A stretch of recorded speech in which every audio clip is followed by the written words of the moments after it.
Bueno. Saludos, buen día, don Víctor Mañaná. Saludos al país y al mundo.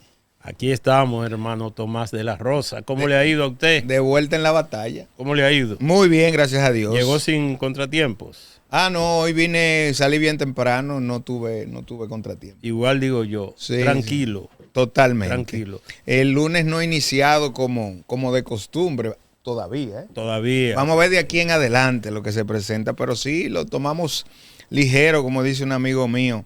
Usted sabía, el inicio del día de hoy. Antes de entrar en lleno en el programa, Sí, dígame. que un día como hoy, usted se recuerda del señor George, ¿verdad? Sí. El huracán George. Aquel huracán que dejó recuerdos lamentables. Me recuerdo como si fuera ayer. Estábamos todos en el Palacio Nacional. Leonel Fernández era presidente. Y ¿Eso es el año 10 o 12? 10 o 11. ¿qué? George, o el 8. No, 26 años. Digo yo, ¿en qué año? Dicen algunos 27, otros dicen 26, pero fue en el 98. Oh, ya, para atrás. Fue en el 98. Gente. Sí. Y recuerdo como ahora que nos instruyeron en los medios que nos quedáramos todos ahí a seguir al presidente, a Leonel Fernández, porque le dieron la noticia de que ya el huracán estaba entrando por Costa Dominicana. Y después vino lo que tú sabes, ¿verdad? De la Mesopotamia, que fue precisamente... Sí, allá en el sur. En San Juan, el hecho más trágico y devastador que hubo. Así es. De ese recuerdo que hoy se cumple un aniversario más. Yo recuerdo lo de la Mesopotamia porque fue muy impactante. No, fue un barrio entero. Totalmente. Llamado a la en horas Mesopotamia. de la madrugada. La Mesopotamia tiene su explicación porque usted sabe que Mesopotamia, bíblicamente hablando, es una población en medio de dos ríos. Y ese poblado estaba precisamente en medio de un río que se bifurcaba, o sea, se dividía en dos. Cuando se le pidió que salieran, las autoridades trataron de hacerlo, la gente se negó. Dijo que no. ¿Sabes cómo es la gente? Nadie quiere abandonarlo. Porque le van a robar los mueblecitos, el radio, la televisión. Prefieren arriesgar la vida. Pues así fueron sepultados todos prácticamente. Me tocó a mí luego la terrible experiencia, Tomás, de tener que ir por uno de los medios donde yo trabajaba a cubrir, a ver eso. Y eso no tiene madre. La gente no tiene la idea real de lo que implica hacer reporterismo y hacer periodismo. Es una tarea difícil. Hace unos días me decía un amigo que le tocó ir a cubrir el hecho desafortunado de la madre que se quitó la vida y a sus 3 hijos. Dice, el tiro más difícil que yo he hecho en vivo para la transmisión fue ese. Dice, para mí eso fue impactante, sobre todo porque él tiene una tragedia con una niña suya que todavía lo lacera, lo lastima. Y verse en ese escenario fue muy difícil. Pero cuando toca, en estos medios, toca a veces cubrir ese tipo de situaciones. Vamos a hacer más ligera la mañana, don Starling. Si usted tiene ahí alguna frase. Mire ahí, ¿quién está ahí? Don Nelson Mandela. Aprendí que el coraje no es la ausencia de miedo, sino el triunfo sobre él. El hombre valiente no es aquel que no siente miedo, sino el que conquista ese miedo. Don Nelson Mandela, una figura que creo que ayer había una conmemoración de algo relacionado con él, o en esta semana pasada. Una figura destacada dentro de lo que tiene que ver con la lucha de derechos y de oportunidades, un presidente que dejó un legado interesante a la humanidad. Recuerdo que en una película biográfica que vi de él, la señora que le servía el café, él siempre cuando recibía el café le decía, usted es un sol para mí. Y ella se sentía tan identificada con él que le preguntó que por qué. Dice, todos los días ese café me despierta, como el sol en la mañana. Nelson Mandela. Con don de gente. Nelson Mandela fue un militante revolucionario, catalogado de comunista por el régimen segregacionista de Sudáfrica. Estuvo preso 20 años. De la cárcel a la presidencia. Y de ahí salió como presidente del país. Y todo el mundo esperaba, incluyéndome yo, que cuando él saliera iba a ejecutar a todos los torturadores de él, que lo iba a fusilar iba a pasar a todos. Venganza. Pensaba yo también. Sin embargo, todo lo contrario. No sé si tuviste una película de de un campeonato de no sí. De fútbol, porque allá creo que eso es una especie de fútbol realmente, sí, pero no es fútbol americano, no sé si le dicen cricket, algo así. Es más o menos así por ahí que anda. Se juega en medio de la lluvia y todo el asunto. Correcto. Es un asunto, sí, yo sé.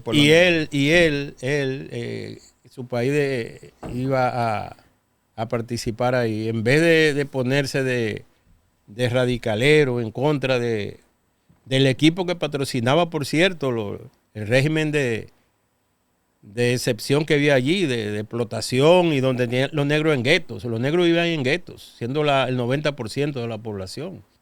Pero como quiera estaban segregados y estaban alejados. Sí, claro. Entonces, ¿cuál es la enseñanza de Nelson Mandela? Por eso hay un día dedicado a él por Naciones Unidas. Es que tú tienes que aprender a perdonar y a no guardar rencor ni páginas odio. Que hay que pasarlas. Hay que pasar alguna página a veces. Eso es así. Mire, don Víctor, sin duda que lo que estremeció ayer a la ciudadanía fue el hecho que se produjo, el apagón que se produjo en el Aeropuerto Internacional de las Américas, donde había una gran cantidad de pasajeros varados durante horas sin explicación y sin que nadie le pudiera decir de manera concreta qué había ocurrido. Independientemente de que haya habido algunas explicaciones, como que no ha sido clara la noticia o la nota que se ha servido para fines de informar a la gente qué ocurrió ahí. Este hecho, que de alguna forma muestra parte de las debilidades que todavía tenemos como país, sin lugar a dudas que tenía mucho tiempo que no se veía esta situación, y es una suma más dentro de las tantas cosas que tiene que enfrentar el gobierno. Hay quienes cuestionan a la dirección de Aerodón, pero también cuestionan a la autoridad portuaria de la República Dominicana por entender que quienes están al frente no han hecho lo propio en cuanto a supervisión y vigilancia de los espacios que tienen que ver con sus funciones. El gerente de comunicaciones de Aeropuertos Dominicanos Siglo XXI, Aerodón, Luis José López, informó que pasadas las 2 de la tarde del domingo fue posible restablecer parcialmente la energía en el edificio terminal del Aeropuerto Internacional de las Américas, lo que ha permitido la recuperación gradual de las operaciones. López explicó que aunque aún persisten retrasos, eso era en el día de ayer, el proceso de normalización estaba en marcha y tomaría varias horas más. Ese era el señalamiento de la última información que se sirvió. Decía él en medio de eso que habían identificado una zona y que habían restablecido la energía. Se habla de que fue necesario rentar 2 plantas eléctricas para dar energía a áreas específicas, más que nada, porque no habían logrado solucionar el problema en ese momento. Y repito, venimos en el 2023 fue que se renovó el contrato de Aerodón. Venimos de esa renovación cuestionada en su momento por la oposición y defendida férreamente por el gobierno por la cantidad de dinero que implicaba y los beneficios que iba a tener el país. Pues nos vemos en esta realidad y ahora tenemos que preguntarnos hasta dónde el contrato, porque en medio del asunto eléctrico ayer salieron a relucir muchas otras cosas, que si los baños no estaban en condiciones, que si había áreas que estaban muy deplorables, que si los parqueos eran o no eran la cantidad necesaria por el aeropuerto. Uno se tiene que hacer la pregunta ahora, hasta dónde ese contrato implica responsabilidades que se hayan o no cumplido, pueda el gobierno accionar para que entonces se tenga que responder ante eso, porque al final el usuario es el que está pagando las consecuencias. Y es lo que no debe ocurrir en un país que se supone está trabajando de cara a todas las necesidades y requerimientos que demanda la actualidad. Hay una situación que hay que tomar en cuenta. Eso ocurrió ayer, ciertamente, fueron 9 horas de caos en la principal terminal aeroportuaria de nuestro país. Aunque la más activa es Punta Cana, pero la principal es Las Américas. Esa es la principal terminal aeroportuaria de este país. Está enclavado en la parte oriental del Gran Santo Domingo. Y lo que se vivió ahí fue una pesadilla.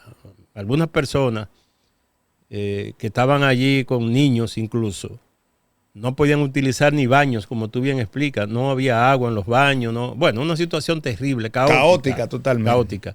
Y coincide, yo personalmente, bueno, hay que explicar que ya es que es la compañía, la empresa que tiene que suministrar. La empresa de esa zona se desligó del incidente y ya se reconoce que fue un asunto interno, fue una falla interna del aeropuerto como tal. Incluso no se suspendieron vuelos, ni en el sentido de lo que estaban previstos aterrizar, ¿verdad? Porque no hubo problema en la pista, no hubo problema, es decir, en la parte exterior. El problema fue interno.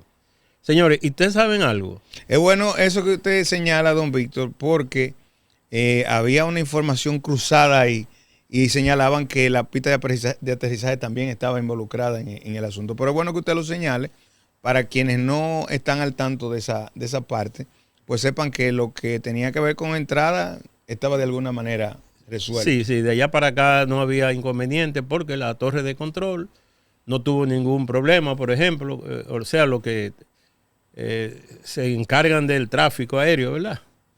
No hubo ningún inconveniente. El problema estuvo en la planta, en la terminal, que tú ibas al counter, como le dicen, al mostrador, y había que hacer todo manual.